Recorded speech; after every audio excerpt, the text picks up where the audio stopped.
গুম-খুনের সঙ্গে যারা জড়িত তারা এখনো ধরাছোঁয়ার বাইরে।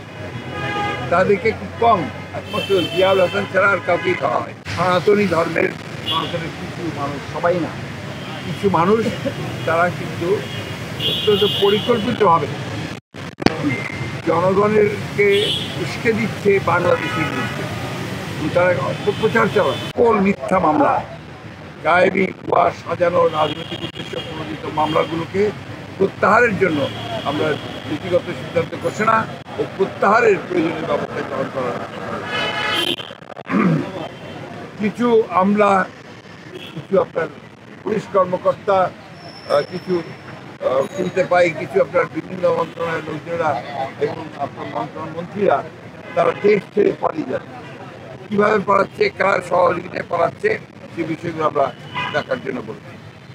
আরেকটা বিষয় আমরা জোর দিয়ে বলেছি যে আজকে পতিত ফ্যাসিবাদী প্রধান শেখ হাসিনা ভারতে আসে।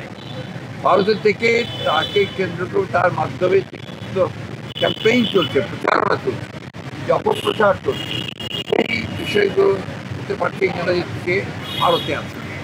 এই বিষয়টাকে ভারতের সরকারের সঙ্গে আলোচনা করার জন্য এবং তাকে ওই অবস্থা থেকে সরিয়ে দেওয়ার জন্য আমরা সরকারকে অনুরোধ করেছি। তারা ভারত সরকারের সঙ্গে কথা বলছে। সেই সঙ্গে পার্বত্য চট্টগ্রাম ধরনের অস্থিরতা সৃষ্টি করার চেষ্টা করা হচ্ছে, সেটাও আমরা কিন্তু আপনার বলেছি যে পার্বত্য চট্টগ্রামের ব্যাপারটাকে আরও গভীরভাবে দেখে সেখানে কারা এই ঘটনাগুলোর সঙ্গে জড়িত তাদের বিরুদ্ধে ব্যবস্থা নেওয়ার জন্য আমরা কথা বলেছি। আরেকটি কথা আমি বলি যে আপনার গুম-খুনের সঙ্গে যারা জড়িত তারা এখনও ধরাছোঁয়ার বাইরে। তাদেরকে খুব কম, একমাত্র জিয়াউল হাসান ছাড়া আর কাউকেই ধরা হয়। আমরা মনে করি যে অবিলম্বে দাবি জানিয়েছি যে অবিলম্বে তাদের সঙ্গে চিহ্নিত করে তাদেরকে গ্রেপ্তার করা হোক ও তাদের বিরুদ্ধে ব্যবস্থা নেওয়া হোক। এবং জাতিসংঘের একটি দল এসছে দুর্ভাগ্যজনকভাবে, সেই দলটিকে যারা এর সঙ্গে জড়িত আছেন এই বিভিন্ন ডিপার্টমেন্টের, তারা তাদেরকে সেইভাবে সহযোগিতা করছে না।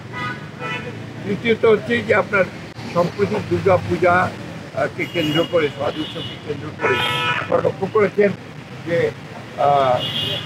সনাতনী ধর্মের কিছু মানুষ, সবাই না, কিছু মানুষ তারা কিন্তু অত্যন্ত পরিকল্পিতভাবে জনগণেরকে উস্কে দিচ্ছে বাংলাদেশের বিরুদ্ধে। তারা অপপ্রচার চালায়, কাজে হিন্দু কমিউনিটির উপরে এখানে অত্যাচার হচ্ছে, নির্যাতন হচ্ছে, এই ধরনের কথাবার্তা তারা বলতে যাচ্ছে, যেটা সর্বৈব এটা মিথ্যা। আমরা সবাই জানে, এটা আপনারা দেখছেন।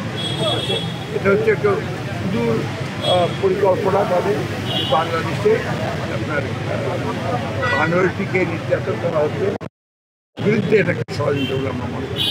এই কথাগুলো আমরা তাদেরকে অত্যন্ত গুরুত্ব সহকারে বিবেচনার জন্য বলেছি, তার বিরুদ্ধে প্রয়োজনীয় ব্যবস্থা গ্রহণ করার জন্য।